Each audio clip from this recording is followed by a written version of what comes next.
Aliens Explored is a podcast exploring famous and obscure cases of UFO sightings, alien abductions and other strange events from both a believing and a sceptical perspective whilst keeping an open mind.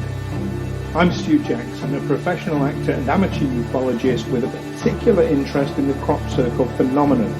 I'll be debating that otherworldly visitations are real. The truth is out there. And I'm Neil Kelly. I'm a professional actor as well and used to work for the military as an intelligence analyst. I'll be arguing from a more doubtful point of view. I mean, it's all a bit far-fetched, isn't it? Hello listeners, a little bit of a change this week to our scheduled plan for discussion. We were originally going to be talking about the 1952 Washington DC UFO event. However, as you're going to hear in this episode, we got quite sidetracked talking about last week and the week before's discussion with Marcus Churchill all about Roswell, the final verdict, the documentary that Marcus starred in. So without further ado, have a listen to this week's episode. It's not as planned, as I say, but it's thoroughly entertaining and interesting nonetheless. Enjoy. Hello listeners and welcome back to Aliens Explored, your weekly look at the mysterious skies and whatever mysterious artifacts those mysterious objects in the sky leave on the ground or in our lakes and seas and wherever. And this week I'm one of your this week and every week I'm one of your hosts, Neil Kelly, and I'm your other host, Stu Jackson. Take three. Stu's laughing because I made such a balls up of it. I can't even be trusted to do the welcome our listeners to the show. 65 episodes in. 65 episodes, yeah, wow. That means that at least 32 of them you've done the welcome on. Yeah, you know. It's a phenomenon, though, isn't it? If you do something often enough, you kind of become. It's like observing things. You get a blindness to it.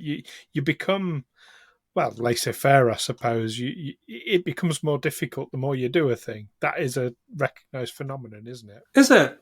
I remember when I started riding a motorbike.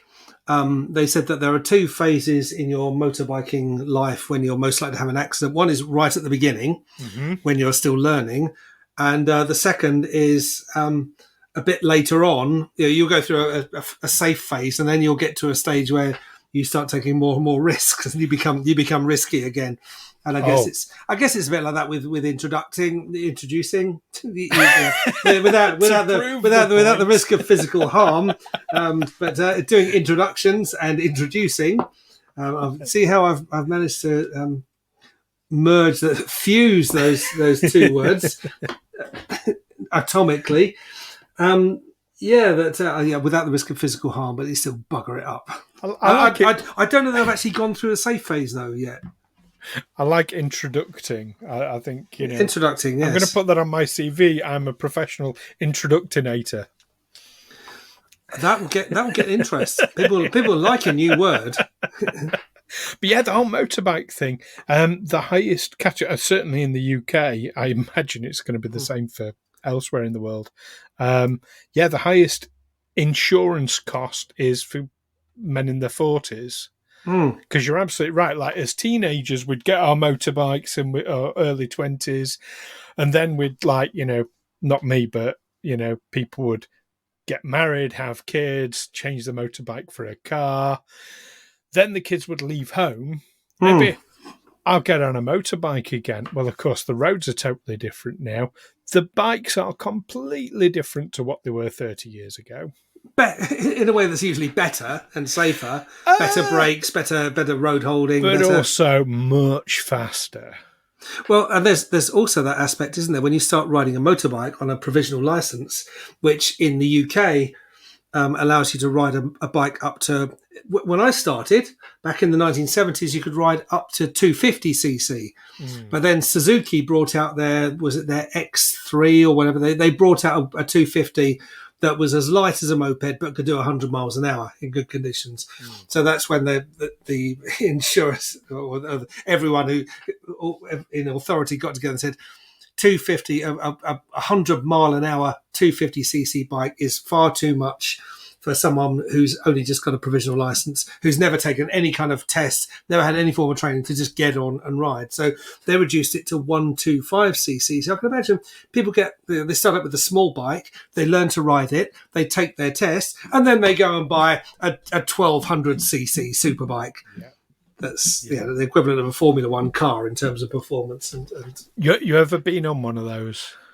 a high-performance superbike? No, not even on the back of one. I've ridden, I think a 650 is the biggest I've ever ridden. Right. I'm a cruiser rider through and through. So I'm like, I've never been a fan of Harleys, but that chopper style bike. I had an 1100, but that was a Yamaha Virago. So, it's all in the low end. It's not a high speed bike. But then I had to go on a Fireblade, which is, for listeners who know these things, that is a proper sports bike. It scared the shit out of me. And I've never been on a sports bike since. But I did for a while. I had a Suzuki Intruder, which is a 1300.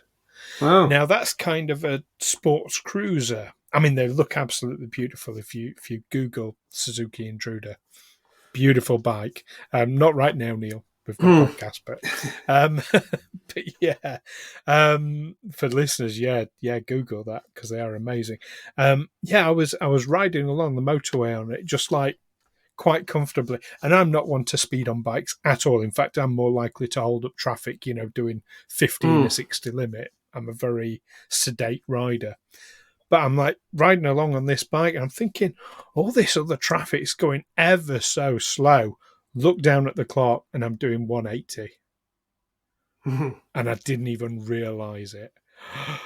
That scared me as well. That is I sold scary. the bike not long after that. And haven't had a bike since. I keep thinking about getting another one though. I'm like really in the mood, but I'd probably go for another Virago or something like that, I think. Would you? No, the last bike I had was a 125 scooter for commuting. And a very good commuter it was. While it lasted. Scooters aren't motorbikes. Well, it's a bike with a motor on it, so I know. I know we're going to get into a mods and rockers thing here, aren't we? That's good, mods and rockers. My goodness. Anyway, that's not what we're here to talk about. No, today. but before we get to this week's topic, I have something to say about the topic that we covered in the last two episodes, which was about the Roswell crash, the final verdict. Yeah, have you had a chance to watch it? You had a rant about it. Oh yeah, and I'm going to have a rant about it now because I'm triggered, and I cannot return to a state of grace until I've had my say about this. So I watched the first episode of Roswell, the final verdict, and it was lovely meeting with Marcus Churchill, who played the part of Major Jesse Marcel in who was the major who was one of the first at the scene when the crash was discovered. I have no notes about his acting. He's a very nice bloke, very nice actor. My only note on that part is for wardrobe. Get him a hat that fucking fits. Also, it's too late now, but yeah. Yes, it was hanging over one ear at one point. Or both ears. Senior military officers do not wear a formal dress cap that comes down over their ears. So that's my note for wardrobe.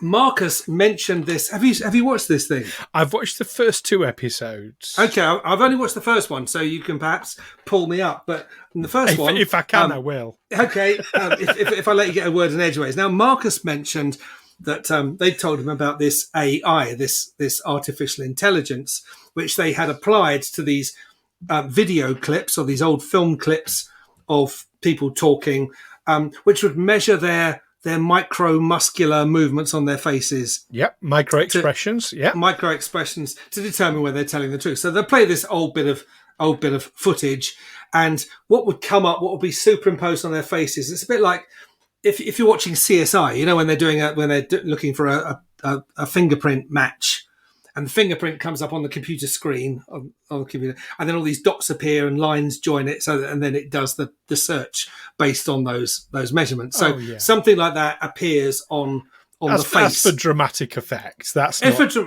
I don't know. I've never seen a police computer searching for fingerprints, but basically that's what comes up on this video screen on their faces, to superimpose on their faces while they're talking. So they'll play the clip, and then the AI will go ding ding ding, true, and they say, oh, they're telling the truth. And let me just say, bollocks.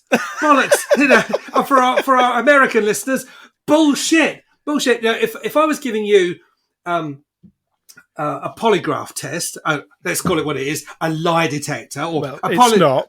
It's not, all right. But I'm giving you a polygraph test to determine whether you're telling the truth, even though this is in no way can be called a lie detector test because it's not reliable enough to be called that. But I would ask you a series of baseline questions, wouldn't I? Questions that we both knew the answer to, routine questions, so that I could see on the graph that it draws what your normal reaction is to a question. That is how a polygraph test works. How a polygraph. Yes, because it measures different things to what this AI does. Okay, it's measuring different things, but we're still establishing a baseline. So the idea that you can take a 10-second film clip of not high quality, we're talking pre-digital, with no baseline. So you've never seen this guy speaking before. You don't know what his normal way of speaking is. And you can measure the different points on his face, and the AI will go ding, ding, ding, true, bullshit. You can't do that. You've never seen this guy before. How do you know what his face looks like any other time? Right. I'm going to pick up on a few points. So the graphic of the lines and the points on the face, that's what I was saying was for dramatic effect. That's not... I suspect might be to a degree how the AI works, but that visual was for the audience. It wasn't for the measuring of truth or anything like that. Well, that's what it purported to be, and that's what, if people are watching this with a bit of a cynical view, saying is this real, or are the people who believe that there was a UFO crash at Roswell just a bunch of nut jobs? Well, this video, this thing does not help their case.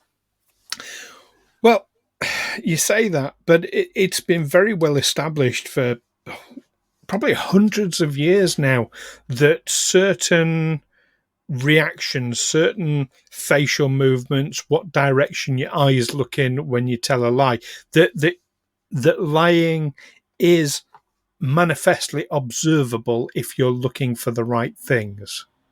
But I would argue, again, only if you know what they look like when they're telling the truth. You have to be able to compare. You can't just have a 5 or 10 second clip of an old movie and measure that and say, yeah, they're telling the truth or they're not telling the truth. Well, no, because there are certain things that are universal. Like, for example, when we tell a lie, certain things happen in our brains. Certain reactions happen in our brains that create involuntary movements in our faces and in our eyes that we I accept that. I accept that all are that. the same across all people. It's so having a baseline is a bit kind of pointless there because we know it's going to be the same for every individual on the planet. But that's fine if you can get the individual in a room and wire them up and measure their brain patterns. But just an old clip of film and a 10-second clip of that, you can't tell from that. No, but that's what I'm saying. That brain activity creates these physical reactions that you can measure, that can be observed. Yeah, but there's a... Now, I don't know the technology that they used. Certainly, as far as I've got into watching it, they haven't gone into it in that much detail. But I imagine that that's what they're working on is, what directions does a person's eyes face? When a person, for example, when a person's lying, they tend to look to the left as they're talking. Hang on, have I got this right? Or is it the right? They look to one side anyway, I forget which, because there is a massive amount of activity in the corresponding hemisphere of the brain that is all to do with creativity. Yeah. So whether they look towards the side of their brain that's making something up, or they look to the side of the brain that's accessing their genuine memory. Yeah, But what basically. what that can't rule out is that if someone is telling you something that they believe to be true, which is untrue. Well, this is where. I mean, this is a hell of a digression we're going on here. But this is where we as actors, we are taught how to make a characterization real. Because, we have to have those genuine emotions when we're portraying them. Otherwise, it looks false. And it unconsciously looks false to the general observer. You can tell when a bad actor is acting badly. Because unconsciously we are picking up on those micro expressions that say, well, that person's lying. Yeah. Or that it's a person they haven't learned their lines very well, or they haven't had time to learn them. And so they're having to access their memory. Yeah. To remember their lines, which is a different kind of thing, to be genuinely. They're supposedly expressing another emotion like anger or sadness. They're actually saying, "So, what was it I say here again?" Exactly. They're not portraying that. And you know what? I'm gonna go out on a limb and say, I think that's one of the reasons. I mean, hopefully there's many reasons, but one of the reasons why people like listening to this is because you and I are genuinely passionate about what we're doing, and that will come across in the recording, even audio only. You can still. It's all this stuff that you instinctivly know. And it's not us acting passionate. We genuinely are passionate about it. Whereas you hear other podcasts, and I'm not going to name any at all, but you can hear it where they're kind of pretending to be passionate about stuff, and their heart's not in it. And we're the real thing, listeners. We're really getting on each other. I know we've digressed a lot. But I have something else to say about the wreckage. Oh my goodness. There's one bit where Major Jesse Marcel says that this wreckage was basically indestructible. That if you hit it with a sledgehammer, the sledgehammer will just bounce off. It's wait a minute, bullshit. I've just seen you scrunch up a piece of that wreckage in your fist like it was a candy wrapper, and then when you let go of it, unraveled like a candy wrapper would. But he's got the AI on his face, which goes ding, ding, ding. True, yes, it would bounce. No, it wouldn't. You've just squashed it up. And, this wreckage is problematic for me because he's saying it's indestructible. And yet we got a field that is littered with debris, with so many tiny fragments of this indestructible material that you can't even see what it was before it crashed. It's just tiny fragments. It obviously didn't break up in the air because, as we saw, these fragments are featherweight. They would have drifted for miles. They wouldn't all be scattered in one field. And it obviously didn't break up on impact with the ground. Otherwise, there'd be a big smoking crater, which destroyed this indestructible craft. So what we got is a field full of all these fragments that look like, to me, I know this is only the recreation for the documentary rather than footage of the actual field. But what it looks like to me is exactly what the US Air Force says it was. It looks like a burst balloon. So if you're trying to say it's not a burst balloon, then don't recreate a wreckage field that looks like a burst balloon. Okay, so I can't believe I'm going to ask you this question. You're probably going to shout at me for asking it, but you don't think that was images of the actual wreckage, do you? No, but if that's what they think the wreckage looked like, then they're not doing themselves any favours because that raises too many questions. Partly, I mean, there were no photographs that we have access to taken of the wreckage. So, what they're going to do, and you know this as well as I do, when you do something like this, when a production company creates something like this, they have it look as dramatic as possible. And yes, having lots of small pieces of wreckage spread out over a wide area, making sure that you can't identify what anything is what they did. Now, I don't think for a single moment that bears any resemblance to what it actually looked like. They might have absolutely nailed it for all I know, but I suspect not.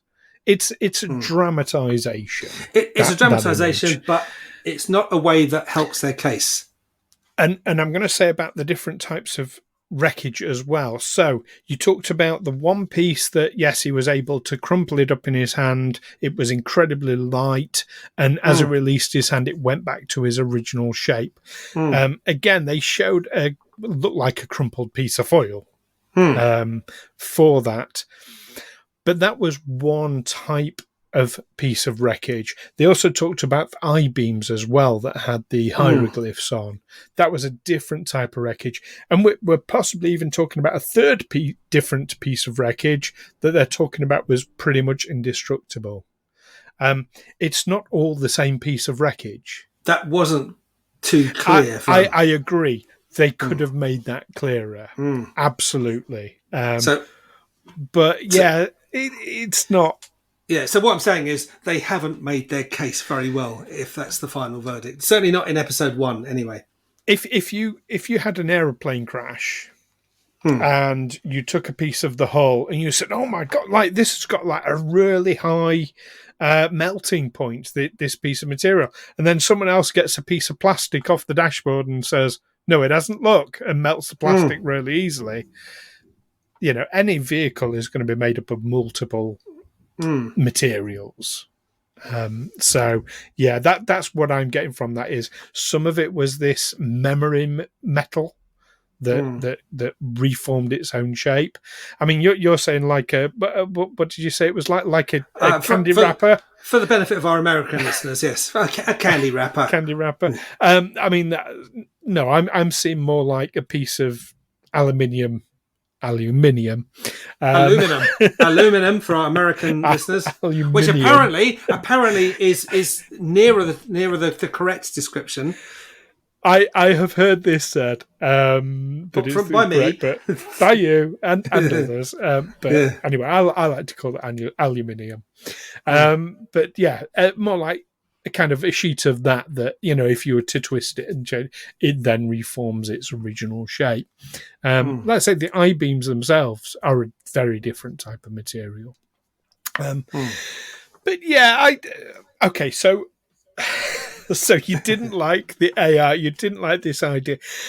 I mean, do you know what, as human beings, the concept that our lies might get picked up digitally is quite scary, isn't it?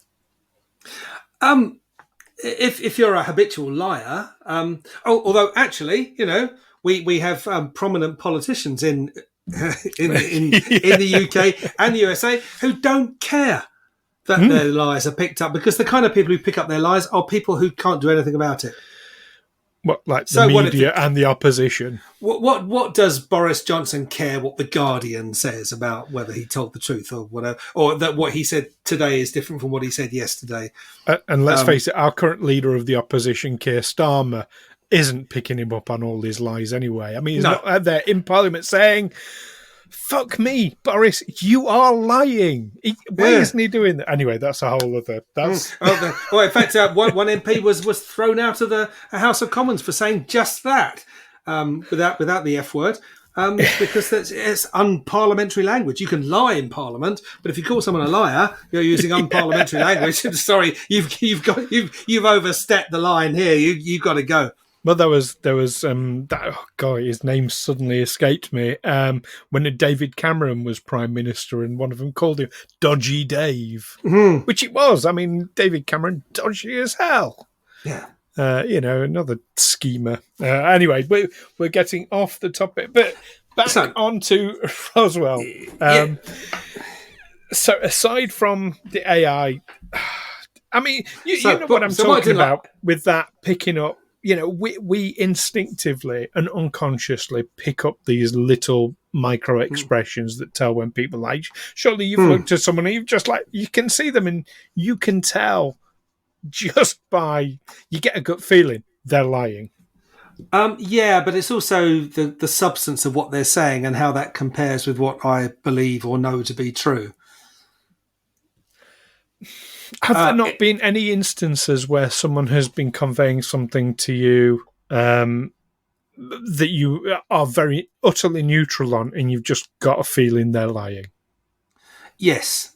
When they're telling, I've been in the army. Remember, guys tall tales about their heroic exploits. Yeah, in the army, we used to say, "Oh yeah, pull up a sandbag, swing the lamp. Come on, tell us all about how you." Yeah, so the more heroic a person is making himself to be in his own tale, then the more bullshit is.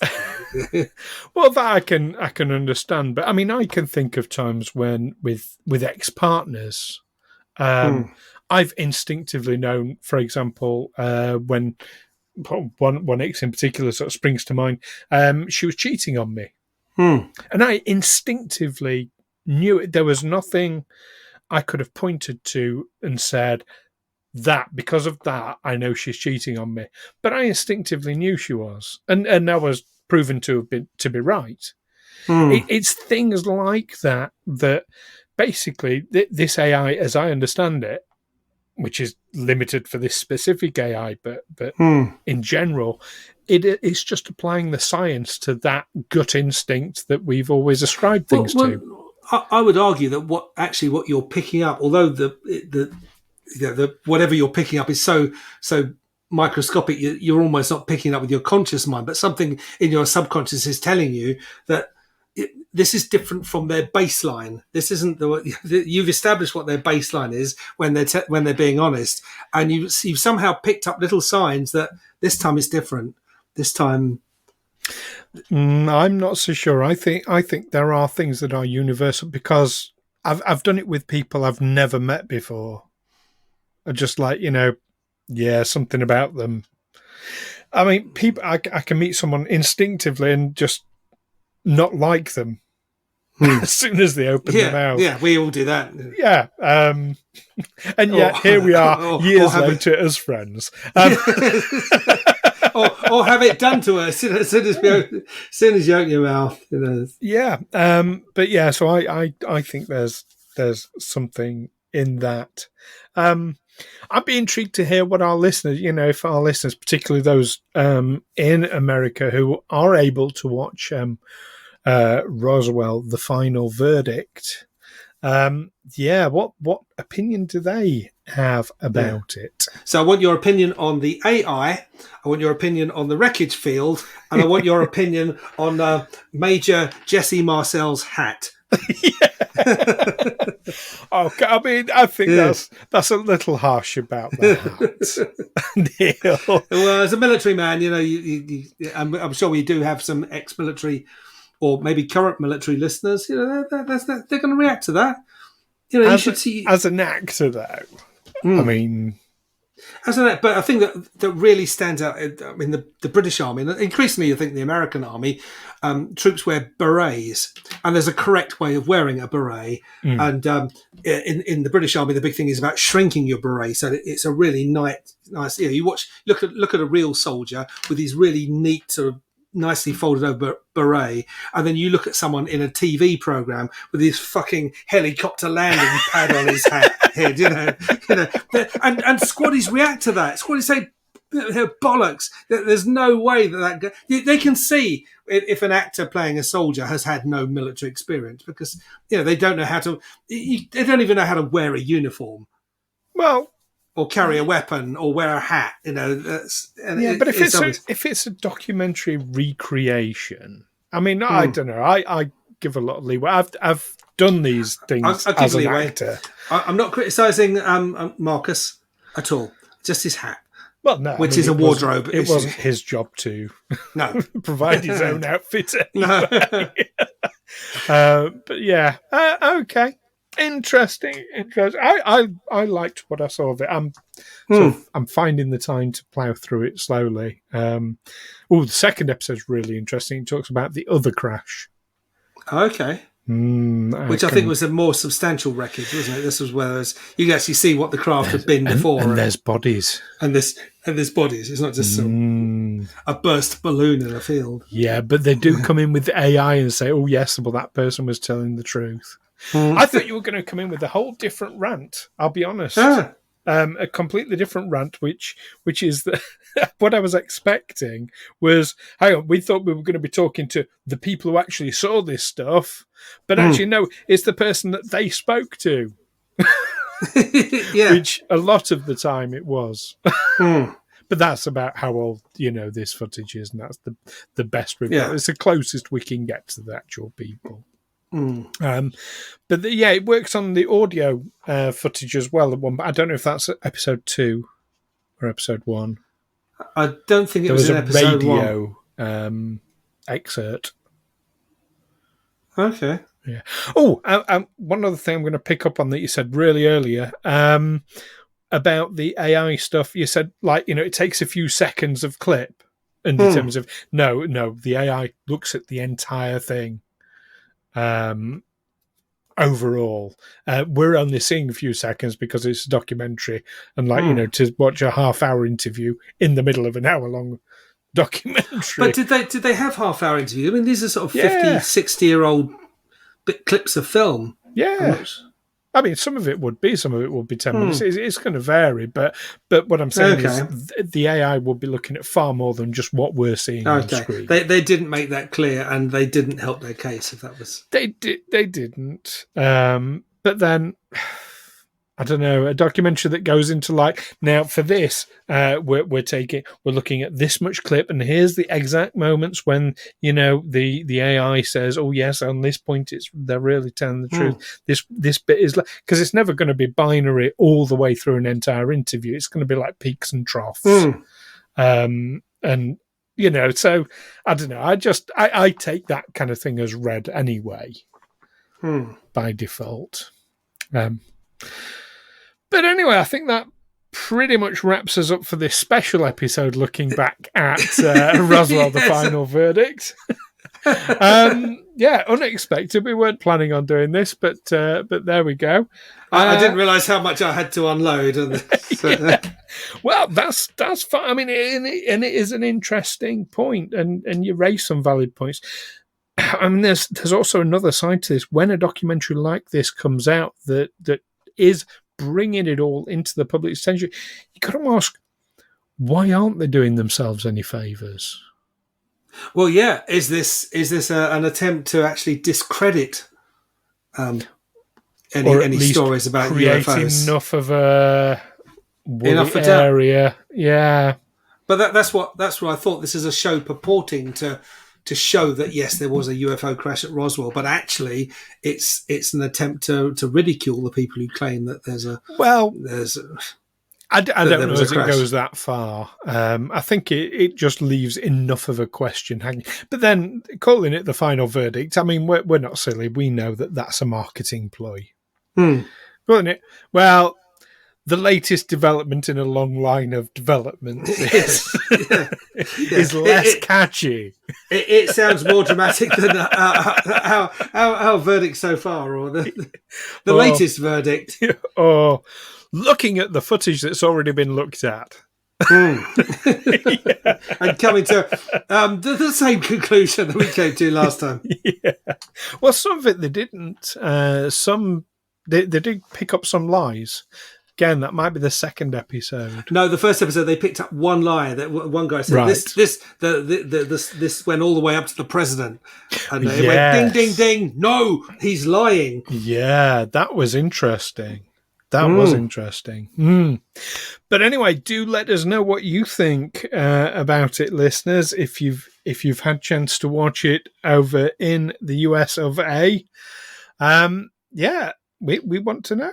We want to know what you think. Is it accurate, this AI? Is it questionable? Is the wreckage, have we misunderstood it completely? Don't bother telling us about his hat, for God's sake. Well, unless you really want to. Unless you feel as strongly as Neil. Yeah. All those ex-military or current military listeners, yeah, this is a big deal, isn't it? Well, does it detract from the whole thing? I mean, I'm more about the content than anything, but yes, does it detract? Do let us know. You can let us know via the usual means. We are on Facebook. We are on Twitter. We are on email, aliensexplored@gmail.com. You can find us those other ways by just searching Aliens Explored. Links are in the descriptions as ever. Well, gosh, it's going to be a week later than we'd planned, but do join us next time when we will, hopefully, unless Neil wants to go off on another rant, be talking about the 1952 Washington, D.C. UFO. UFO? You're doing it now. I can't even say all these, how many? 65 episodes. And I can't even say UFO properly. Yes, the 1952 Washington, D.C. UFO event, also known as the Big Flap. We're going to be talking about that next week. So in the meantime, keep watching those documentaries, ill-fitting hats or otherwise, and the skies. Take care for now. Catch you next time. Bye. Aliens Explored is a Fecal Films production in association with Juicy Falls. Music by Darren Mafucci and editing by Stu Jackson. Find us on Twitter or Facebook by searching Aliens Explored or visit us on aliensexplored.com.